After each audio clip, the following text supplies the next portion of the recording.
All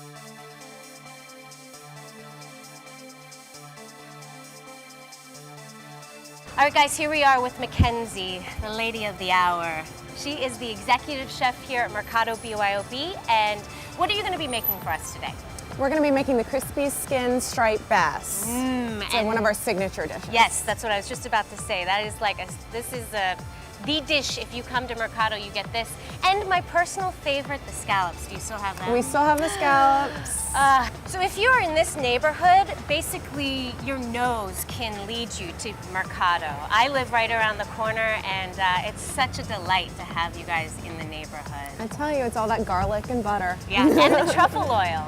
Truffle oil. People think it's garlic sometimes, but it's that truffle oil. Don't be afraid of the truffles.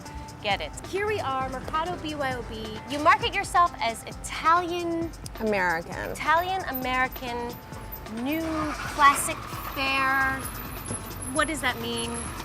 So when we started the restaurant 3 years ago, we realized that none of us had classic Italian training. And as much as we wanted to make an Italian BYO, Italian restaurant, and we do tend to veer towards Northern Italian cuisine, it couldn't be true. There was no way to truly make it Italian when, we were all trained in American cuisine. So the result was what we have here. We try to keep it fresh, we try to keep it light. It's very seasonal. There's some menu items that stay with us that have been here since we opened 3 years ago. But a lot of the things change, a lot of the things as the seasons shift. I love that. I love that. So you like to keep it fresh, keep it from the market, which is just sort of hearkening back to the name of the restaurant, Mercato. Exactly. And this building actually used to be a market, is that true? Yes, it was the Camac Street Market years ago for quite some time. I'm not sure when it closed, but George Ani from Villani, he's the owner over there, and came across the street and decided to open up Mercato about 3 years ago. I want to tell our viewers about the wonderful choices you have that maybe you don't have at the other BYOBs in Philadelphia, because there are a lot.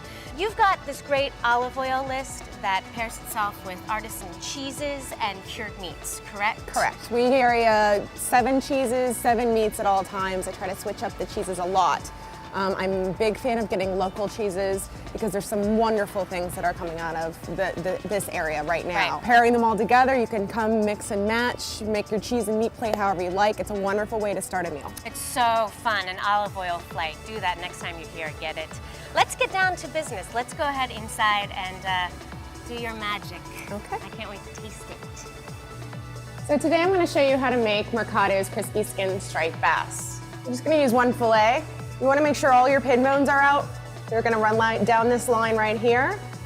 And then you want to flip over the fillet and make sure that you don't have any more scales left on that piece of fish, because that's going to be really tough and chewy if you do. Nobody wants to eat that.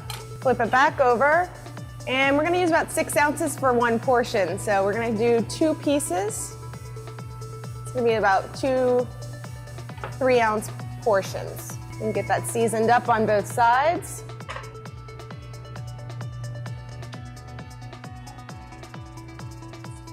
With salt and pepper. All right, we're gonna set that aside for a minute here. We can get our vegetables. We have porcini mushrooms and caramelized cipollini onions with baby artichoke. Now we roast these off and marinate them ahead of time. You can get dried porcinis if you can't find fresh. They're kind of hard to come by sometimes, so there's nothing wrong with getting fried and reconstituting them in hot water. A little bit of chopped up shallot in there, salt, pepper, and we're going to throw that in the oven. Next, we're going to take our sauce. This is the Chianti reduction. We make this by caramelizing apples, shallots, and celery, and we hit it with red wine and reduce it by 3/4. Once that's done, we strain it out and come up with this nice, thick, sweet red wine sauce. Salt, pepper again, and about 2 tablespoons. Sometimes a little more, depends on how rich you're feeling like going. That goes straight on the heat. We're gonna let that reduce, swirling the whole time as it's reducing. Next, we're gonna sear up the striped bass. I like to use a cast iron pan because it actually gets the skin really crispy on the bottom. Holds a lot more heat than a regular metal pan would. The one thing is, if you start at home and you don't want to use all that heat and that smoke's going to happen, the best thing you can do is start your pan on medium. If you start with cooler oil, your fish won't buckle when it touches the pan. It won't flex away. But when you do it like this, what's going to happen is it's going to try to spring away from the pan. I'm going to have to hold it down. So we're just going to hold this until it relaxes. It's about 10 to 20 seconds. You can kind of feel the fish relax on you. Now that it's over, I'm going to cover the fish and turn it just slightly down to a medium. By doing this, it's going to cook on both sides more evenly. You're never going to want to put it in the oven because it's going to be a thin fillet. If you get a thicker fillet, once you get it crisp, you can flip it over, throw it in the oven for a few minutes to finish it off. But in this situation, you're not going to need that. So at this point, we're almost done with our sauce getting reduced down. You can see that it's actually kind of emulsifying. We're going to turn it down to really low. Keep swirling it to incorporate all that butter in there. It becomes a very nice, thick, rich gloss. That goes just right at the bottom of the dish. You don't want to cook it too much because it'll separate. The butter will come away from the wine, and that's not a good thing. Now we're going to grab our vegetables back out of the oven, and they go next in your bowl. Go ahead and check on your fish. It's going to need another minute or so. Oh, that's working.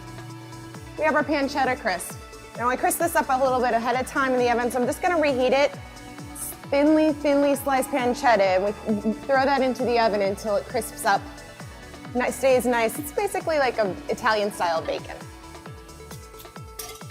We're going to be garnishing our bass today with a mixture of herbs. We have tarragon, chives, and chervil. Just hit it with a little bit of extra virgin olive oil. Anytime I'm doing something for a topping, I love to use Novella di Macina. It's my favorite oil. It's very sweet and buttery and usually doesn't interfere with other flavors. So we're gonna get that all ready to go. Check on our bass again. Just about there.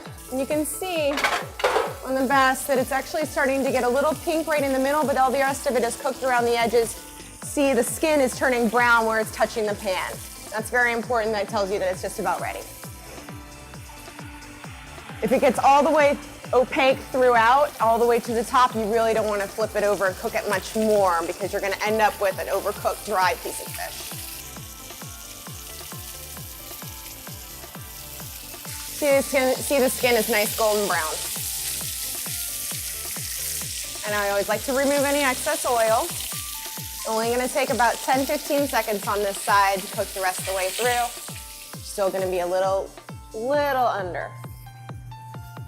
But as it sits, it'll be perfect.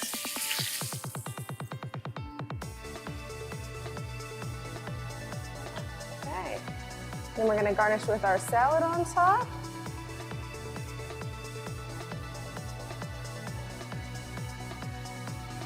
We've got our pancetta crisp.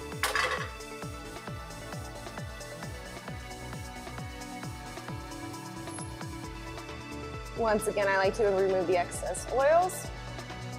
And that gets placed right up against it. And there you have it.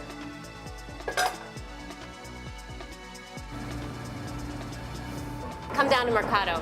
Get yourself some crispy skin striped bass.